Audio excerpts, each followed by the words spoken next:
Sometimes you have your words come back to you. You know, you tell people things, you oftentimes will give them words and they bring them back on you. Anybody ever had that happen? But in a good way. I'm not talking about, because sometimes, yeah, people will remind you. People oftentimes will remind you what you said. You said. But in this case, something that I hadn't even realized that a person had heard me say and really took it to heart. Because a lot of times when particularly from the perspective of a minister, when you are offering suggestions and ways for people to improve their lives, people kind of say, and you ever wonder, but there's a gentleman that shared with me not that very long ago that he actually heard something that I said by watching one of our videos on the YouTube channel. And when I was talking about keeping a gratitude journal, and he talked about the fact that because of keeping the gratitude journal, that every night he would take 3 to 5 things that had happened during the day that he was appreciative of, and he'd write those down. And he said that what happened to him was, at first he heard that he was in a particular place in his life where he didn't necessarily feel as if everything was going the way he wanted to, and felt kind of lost and scattered about, but he decided, I'm going to try something. So he decided to try writing in that journal those 3 to 5 things every night. They said that the amazing thing was, and it didn't happen overnight, but his life started to shift.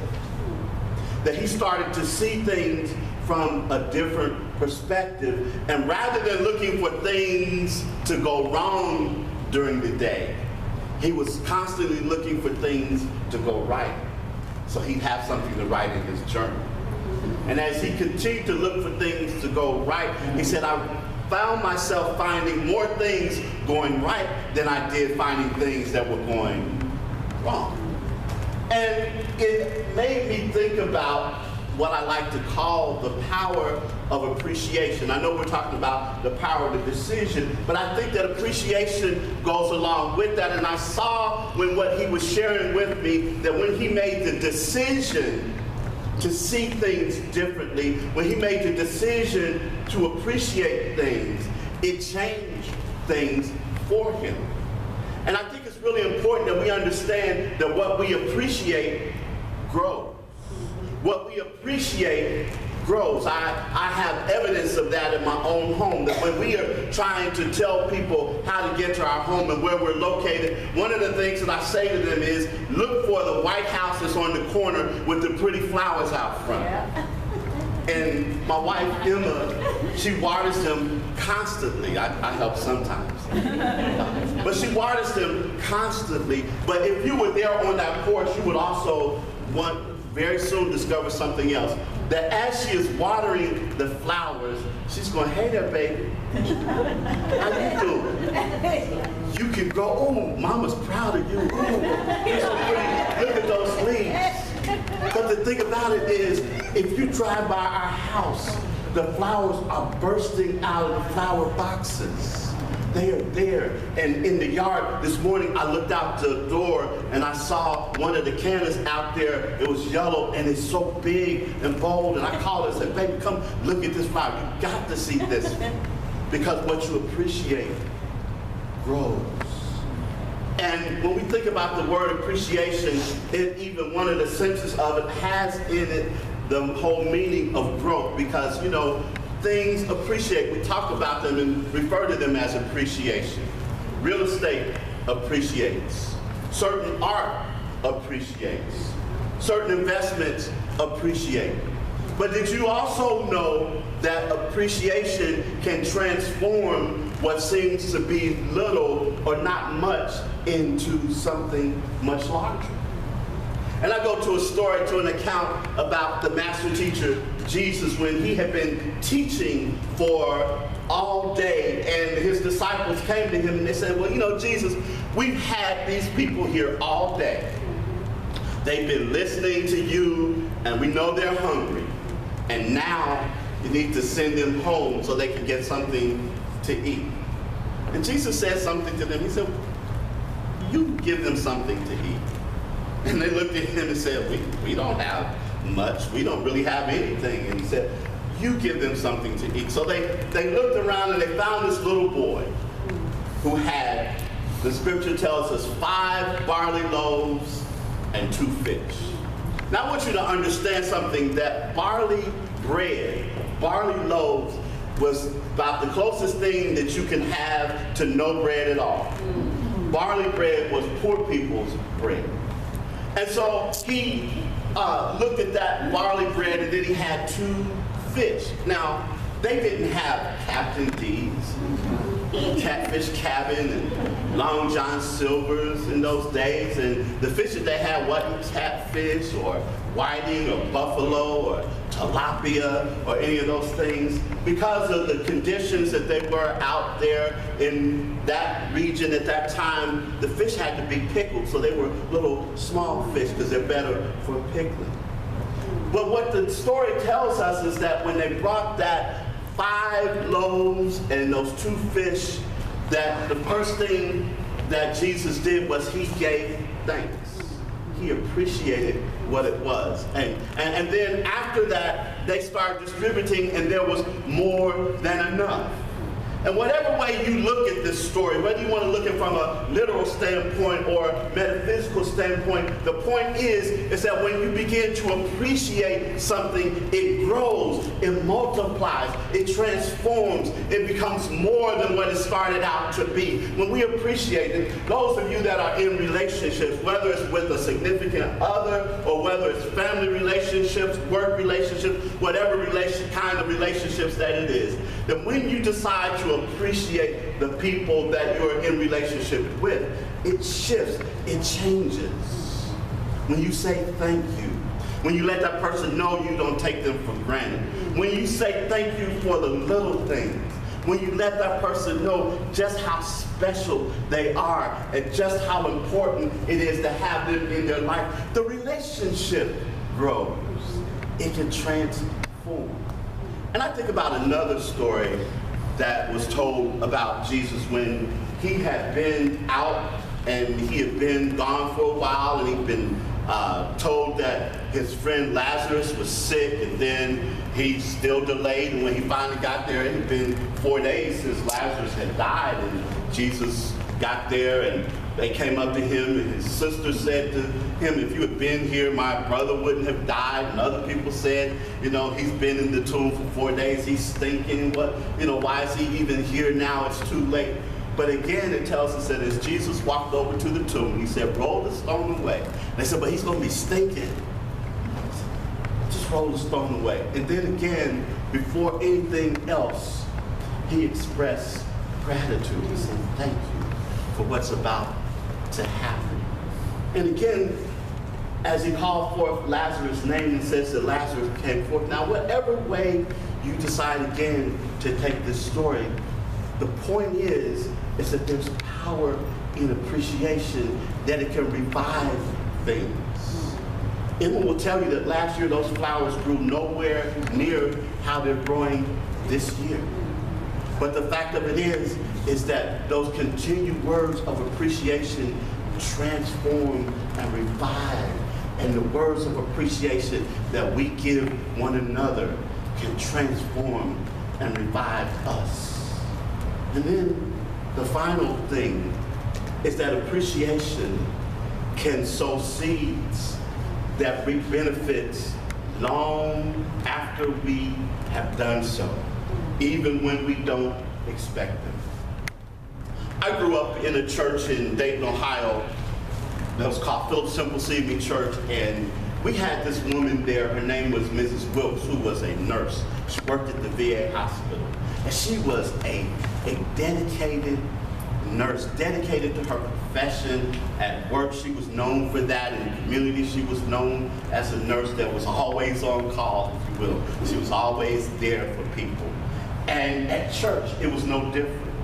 If somebody got sick in the midst of service, because we normally would have between 500 and 700 people in service, and she someone would get sick, she would rush over to them, They needed medical attention. She'd make sure that whatever needed to be done would be done, and people felt safe with her around. Well, there was this young lady at church. Her name was Denise. And Denise had watched Mrs. Wilkes, and she told her, "I want to be like you." Mrs. Wilkes felt flattered that this young lady said, "I want to be like you." So she started to talk to Denise on a regular basis and tell her do well in school, and when she would come back with her grades and everything, she would tell her, "I'm very proud of you," and she continually let her know just how special she was and how much she appreciated her and those things. And Denise continued to do that, and things went on, and eventually I moved away. My life went on, but they invited me back one year to speak at a banquet at the church, and it was a homecoming weekend, and they wanted to bring back some of the people that had been a part of the church and all of that, and so they invited me to be the banquet speaker. So we were sitting there at the banquet in the fellowship hall of the church, and I noticed a commotion over on one side of the room. People were kind of, moving over there. There was murmuring and things going on. And it became very obvious that someone was sick. Someone was having a medical emergency. And you could see the person was actually slumped over, and they were laying them down on the floor and everything. And I said to myself and the other people that were sitting up at the head table, well, that's okay because Ms. Wilkes is here. So we were waiting for Ms. Wilkes to rush over to where the person was and to help them. Then we realized the person laying on the floor was Mrs. Wilkes. What are we gonna do? Because she's the one who always knew what to do and always knew how to help. Just as I know the thought was going through people's minds, over from the other end of the fellowship hall, this woman got up. She made her way over to Mrs. Wilkes, and I recognized it was Denise. But it was Dr. Denise now. Because you see, Denise had gone on to college, graduated college, went on to medical school, and she became a doctor. She had established her practice down the road in Cincinnati, but she had come back for the homecoming that everybody was there for. And now the person that Mrs. Wilkes had appreciated and encouraged and did all of that was there at her side, making sure that she was okay. See, we never know what happens when we take the time to appreciate those around us, to appreciate life. It doesn't take anything from us to do so. It adds to us. When we understand that what we appreciate grows, we can do it on a daily basis. To be thankful for life, to be thankful for health, to be thankful for relationships, be thankful for abundance, to be thankful for, we can just get very basic and very simple, for the lights in my house. Get thankful for the air conditioning when it's working in this heat. Being thankful for the food that's on our table. Being appreciative of the people around us. Being appreciative of the opportunity to turn within and to connect with the divine presence that animates and gives life to all things. Because ultimately, as one writer said, a grateful heart doesn't really need anything to be thankful for. It's just thankful. It's appreciative. It has an attitude of gratitude, an inclination toward appreciation, a sense of thankfulness.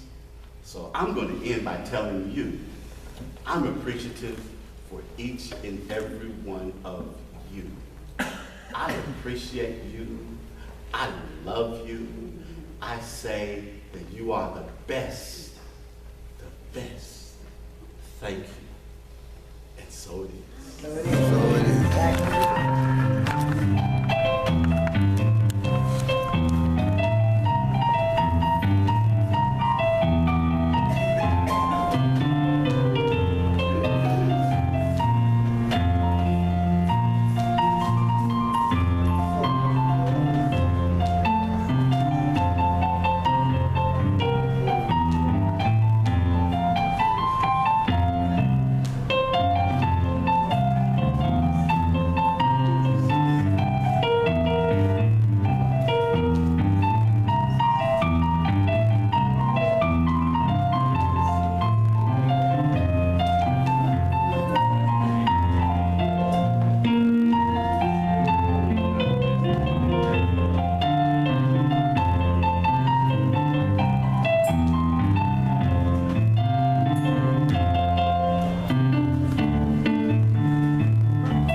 a breath, releasing this breath, knowing that there is only one power and one presence in the universe, and that is God. And as each of us takes in what we've learned today, embodying the lesson, making it our own, we give thanks for all who have participated today. We give thanks for the music. We give thanks for our centering moment. We give thanks for our affirmative reading. And we give thanks just for the energy that everybody brings when they come into this space and place. This week, as I go about my week, I stand in a place of appreciation, knowing that everything I appreciate, it grows. I make an effort every day to appreciate at least one person, even if that person is just me. Giving gratitude opens my heart and allows new experiences and new things for me to just give thanks for. Knowing that all that life has to offer is something to be thankful for I am alive. Releasing it into the creative medium and knowing that it is so, and so it is. So it is.